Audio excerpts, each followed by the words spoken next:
What is the spiritual dream meaning of ants? She was a colony of one. I'm talking about Coco Chanel. I mean, think about it. She built an empire from absolutely nothing. Born into poverty, abandoned at an orphanage, she had no connections, no safety net, nothing. So she moved in silence, she built in secret. A colony of one. Relentless, obsessive, and always, always working. But here's the thing. That colony, it turned on itself. During World War II, Chanel got involved with Nazi officers, trying to use the chaos to seize control of her own business. And when the war ended, her empire, it crumbled. She was forced into exile for nearly a decade.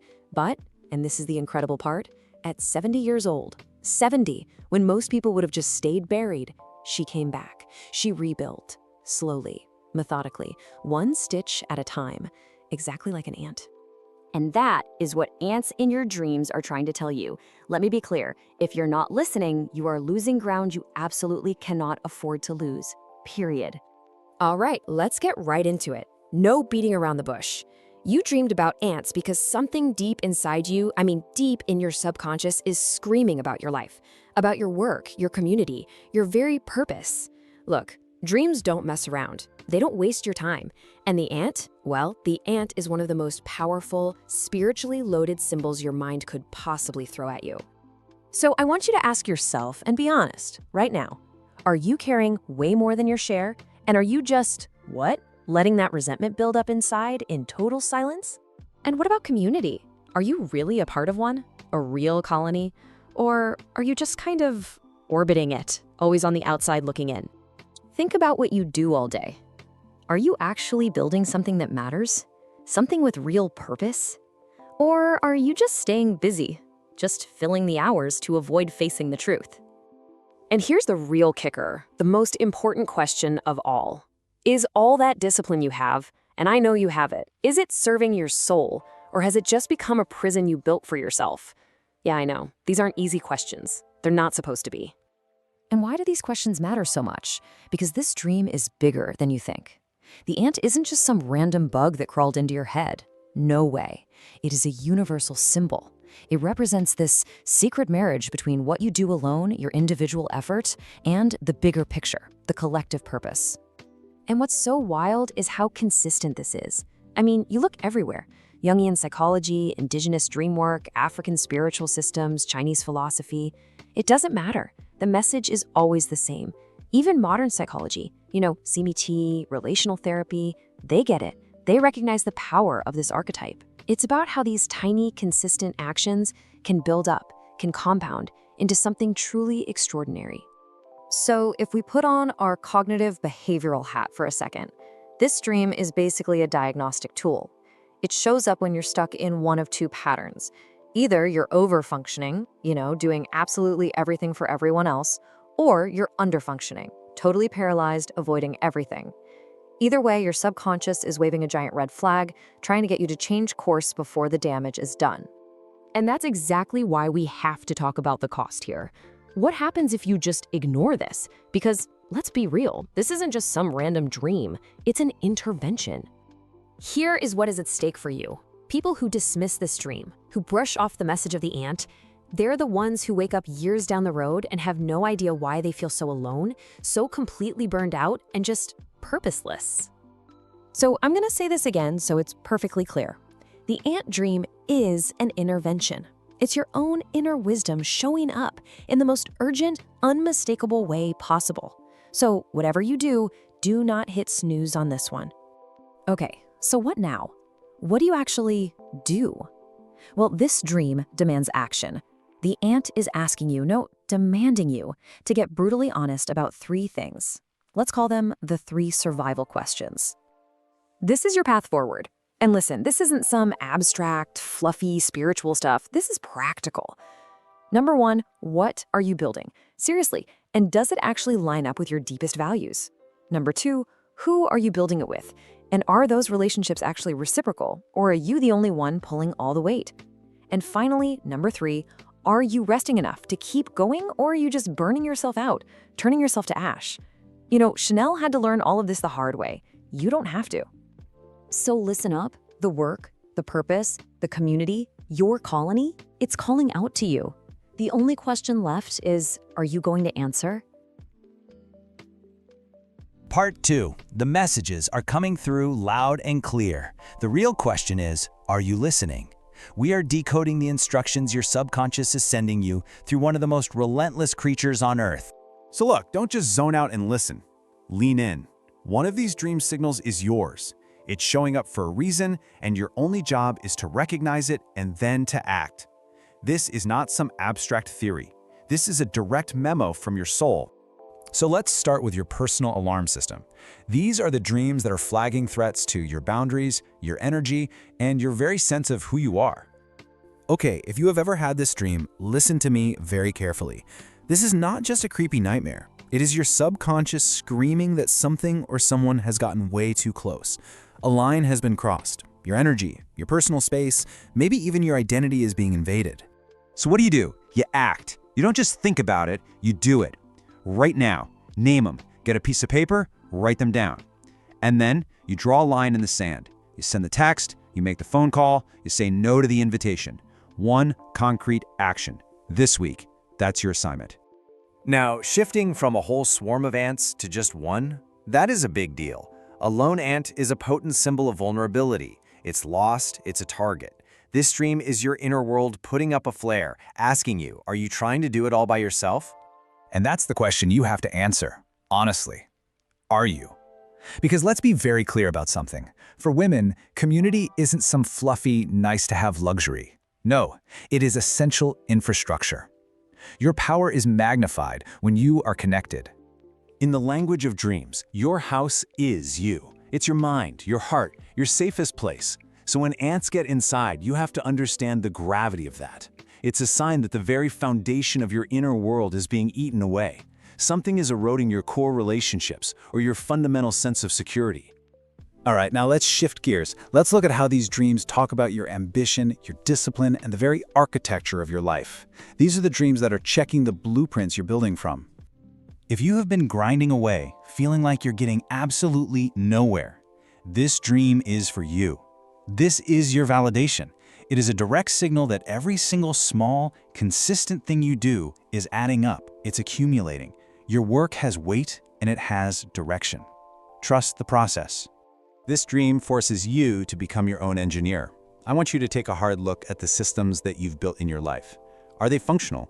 Do they actually support what you're trying to do? Or have you gotten lost in a chaotic maze that you built yourself? Remember, colonies collapse when their architecture fails. Now, if your waking life feels totally out of control and chaotic, this dream is your prescription.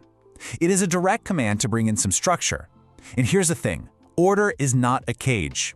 For a woman on a mission, structure is the framework that gives her the freedom to soar. Okay, we are now entering the danger zone. We are talking about the red flags. These dreams are not suggestions. They are sharp, critical warnings that demand your immediate attention. Think of this as two sides of a very sharp coin. On one side, if you're killing ants in your dream, it's a warning that you are the saboteur. You are the one tearing down what you're trying to build. On the other side, seeing red or fire ants, that signals aggression. And it could be your own anger that you've been swallowing, or it could be a toxic person or situation literally poisoning your environment. So you have to respond. You must. Identify the self-sabotage, figure out the belief that's driving it, and then challenge it. If the anger is yours, get out a journal and give it a voice so you can understand what it's trying to tell you. And if it's an external threat, well, you already know what you have to do. Your choice is to leave, limit, or confront, but doing nothing is not an option. In these dreams, the emotion is the message. If the ants just disgust you or terrify you, the dream is asking you why. What is it about them that gets under your skin?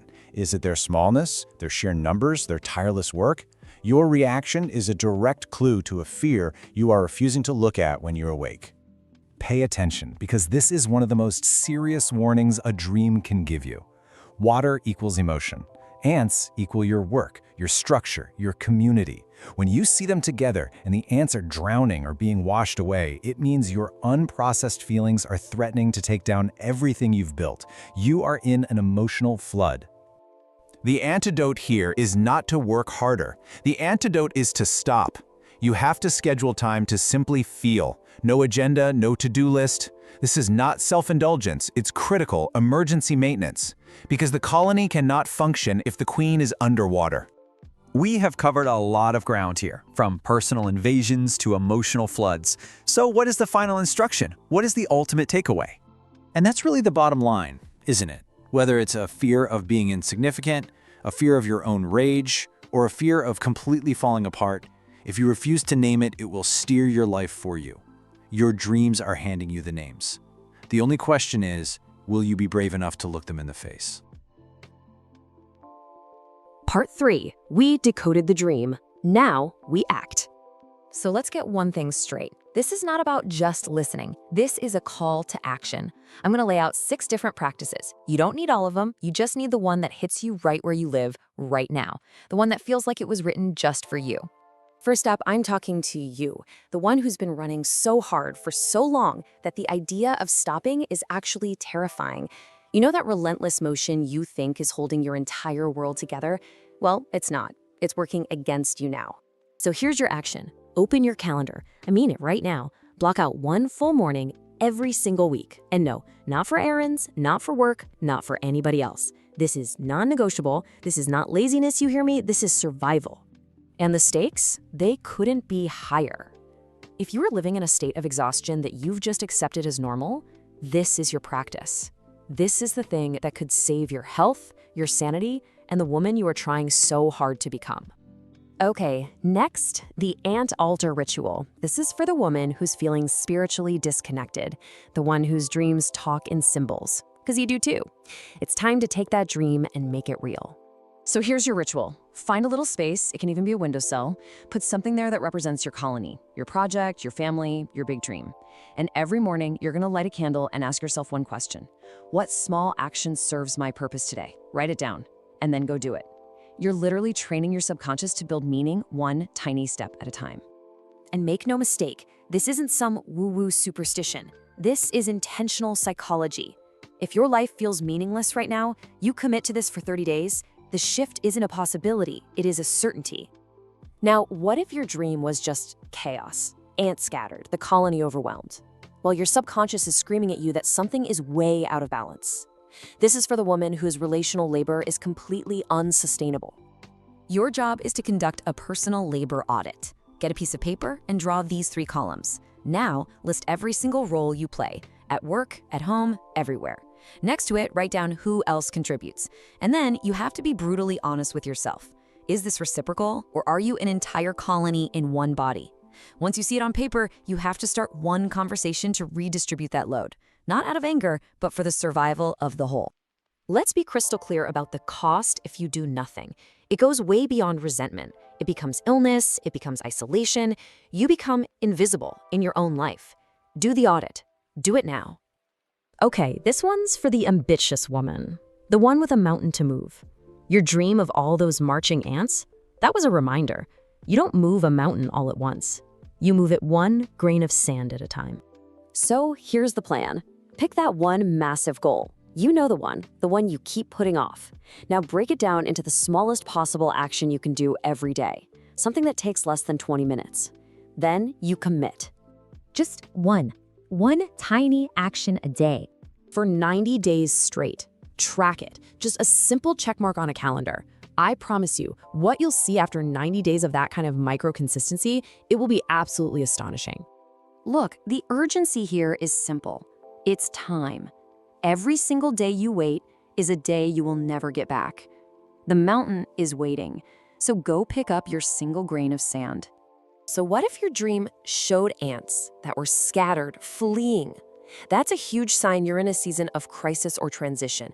And listen, transition is not failure, but trying to navigate it alone, that is dangerous. So your work is to map your colony. Draw a circle, write your name in the middle. Now draw lines out, but only to the people who are genuinely supporting you.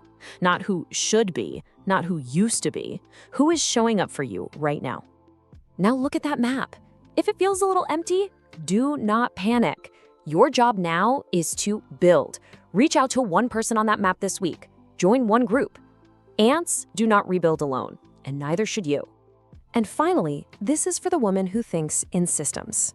If your dream was orderly, efficient, well, your subconscious is telling you, good job.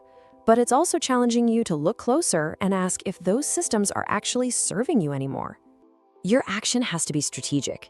Schedule a 2-hour review with yourself every quarter. You're going to assess 4 areas: work, relationships, health, and your inner life. Ask yourself what's working, what's costing you too much, and what has to change. Then, and this is the most important part, you act on only one finding. You give it your full commitment for the next 90 days. That's how ants survive. And what's the danger if you don't do this? You drift. You drift away from your own values so slowly, you don't even see it happening. And then one day you wake up and realize years have gone by. Don't let that be you. So, we end here. You've heard the practices. You probably felt one of them pull at you. Look, the ant rebuilds, it survives, it thrives, all because it stays focused on the next right action. The question is no longer, what does my dream mean? The question is, what is your focus? What are you gonna do?